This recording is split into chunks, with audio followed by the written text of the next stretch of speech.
बिस्मिल्लाहिर्रहमानिर्रहीम अस्सलामुअलैकुम। Welcome to the Indians academy. Ninth class की बायोलॉजी के लेक्चर चल रहे थे। चैप्टर नंबर चल रहा है हमारा 1। टॉपिक है हमारा the level of organisation. The levels of organisation in living world are based on chemical foundation. All the living organisms are made up of cells and the protoplasm of cell is the physical as well as chemical basis of life. These levels are as follows. Level of organisation को आप इस तरह से समझें कि जब भी कोई लाइफ वजूद में आती है तो वो डिफरेंट टाइप के मरहलों से गुजर कर वजूद में आती है। तो वो किस किस टाइप के मरहले आते हैं तो वो हम डिस्कस करेंगे। सबसे पहला है atomic level of organisation. All the matter is made up of elements which is composed of atoms. Each atom is made up of subatomic particles such as electron, proton and neutrons. In nature there are more than 100 kinds of elements, and among these 16 elements are called as bioelements, which are vital for life. Only 6 elements such as carbon, hydrogen, oxygen, nitrogen, sulfur and phosphorus are called basic elements of life. यानी कि जिस type का भी matter हो वो compose होता है atoms पर, और एटम जो है वो कंपोज होता है सब एटॉमिक पार्टिकल्स पर। और आपको पता है सब एटॉमिक पार्टिकल्स कौन कौन से होते हैं, आप केमिस्ट्री में बहुत अच्छे से पढ़ते हैं। सब एटॉमिक पार्टिकल्स होते हैं आपके पास इलेक्ट्रॉन्स, प्रोटॉन्स और न्यूट्रॉन्स। इन नेचर यानी कुदरत में तकरीबन 100 तरह के अलग अलग एलिमेंट्स पाए जाते हैं, जिसमें से 16 एलिमेंट्स जो हैं वो बायो एलिमेंट्स कहलाते हैं, जो कि आपकी लाइफ के लिए बहुत ज़्यादा ज़रूरी होते हैं।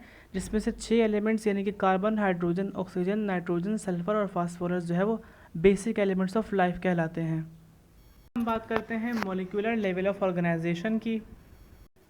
Molecules are formed by the binding of atoms. These organic molecules of cells are called as biomolecules.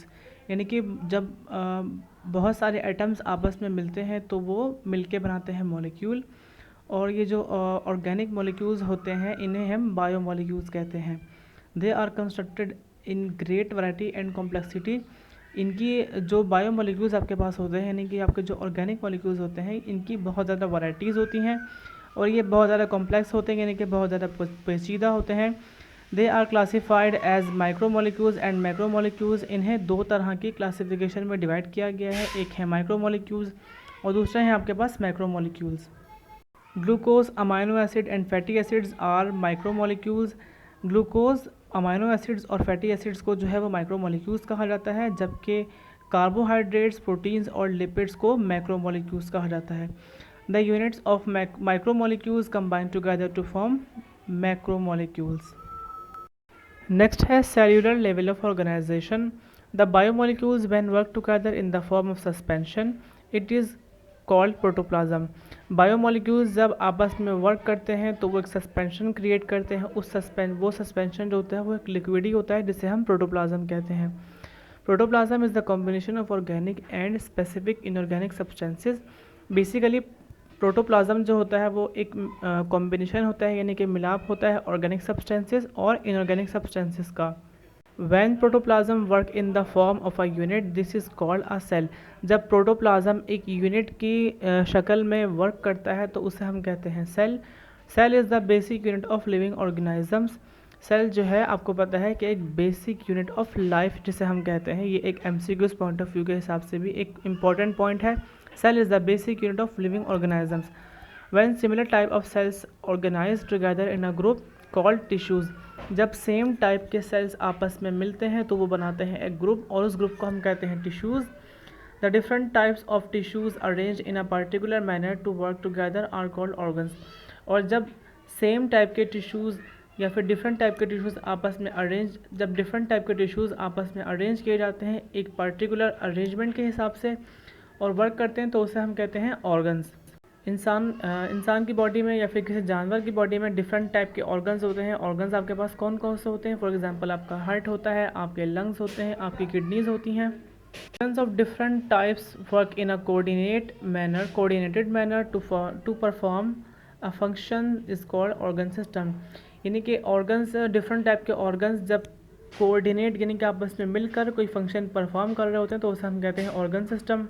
When different organ system function in coordination in as a unit, they form a body as multicellular organism. और इसे हम multicellular organism भी कहते हैं ऐसी body को. Taxonomic level.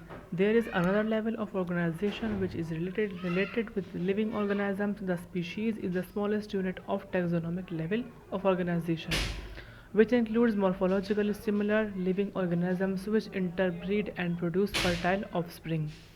यानी कि टैक्सोनॉमिक लेवल जो है एक अनदर लेवल ऑफ ऑर्गेनाइजेशन है जो कि रिलेटेड होता है लिविंग ऑर्गेनिज्म से. स्पीशीज़ जो है वो एक टैक्सोनॉमिक लेवल का एक बहुत छोटा यूनिट होता है. स्पीशीज़ को मॉर्फोलॉजिकली डिस्कस करना, किसी भी लिविंग ऑर्गेनिजम्स के बारे में, उनकी इंटरब्रीड के बारे में डिस्कस करना, उनकी ऑफस्प्रिंग यानी कि उनकी औलाद के बारे में डिस्कस करना टैक्सोनॉमिक लेवल में आता है. Population level. All the members of a species living in specific habitat are called population. A group of parrots living on tree is called parrot population.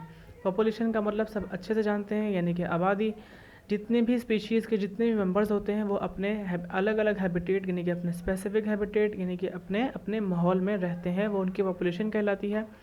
जैसे कि यहाँ पे एग्जांपल दी हुई कि a group of parrots living on tree, यानी कि parrots की एक पैरट्स का जो ग्रुप है वो दरख्त पर रहता है तो वो उसका पैरट पॉपुलेशन कहलाता है.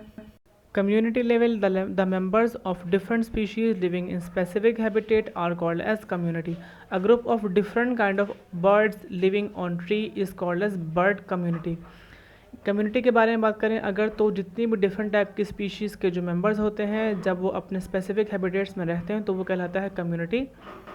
A group of different kind of birds living on tree is called as bird community. For example, जैसे कि एक दरख्त पर जो है वो डिफरेंट टाइप के फिर डिफरेंट काइंड्स के जो है वो परिंदे बैठे हुए होते हैं, तो उसका मतलब है कि वो एक कम्युनिटी बना रहे होते हैं. अब जैसे कि एक सोसाइटी में डिफरेंट टाइप के लोग रहते हैं तो वो भी एक कम्युनिटी ही क्रिएट करते हैं. Ecological system. Communities always depends upon their non-living environment in a reciprocal interaction for their survival. For example, oxygen for respiration is obtained from environment and in turn given out carbon dioxide. This interaction is called ecosystem or ecological system. इसके example हम इस तरह समझेंगे कि हम यानी कि इंसान जो है वो ऑक्सीजन गैस जो है वो सांस लेने के लिए ऑक्सीजन गैस को इन करते हैं और कार्बन डाइऑक्साइड गैस को आउट करते हैं. इसी तरह से प्लांट्स जो है वो कार्बन डाइऑक्साइड गैस को इन करते हैं और हमें ऑक्सीजन गैस प्रोवाइड करते हैं, यानी कि कार्बन डाइऑक्साइड यानी कि ऑक्सीजन गैस को वो आउट करते हैं. तो ये रेसिप्रोकल सिस्टम कहलाता है जो कि हम एक दूसरे को प्रोवाइड करते हैं. लास्ट लेवल ऑफ ऑर्गेनाइजेशन आपके पास है biosphere level. The part of earth where life exist is called biosphere. It consist of different kinds of ecosystem. यानी कि अर्थ का एक ऐसा हिस्सा जहाँ पर लाइफ एग्जिस्ट करती है, ज़िंदगी एग्जिस्ट करती है, वो बायोस्फीयर कहलाता है.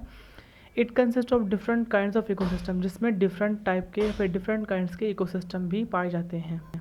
आई होप कि ये लेक्चर आपके लिए हेल्पफुल रहा होगा. मेरे चैनल को सब्सक्राइब कीजिए, वीडियोज़ को लाइक कीजिए. मिलते हैं आपसे नेक्स्ट वीडियो में, तब तक के लिए अल्लाह हाफिज़.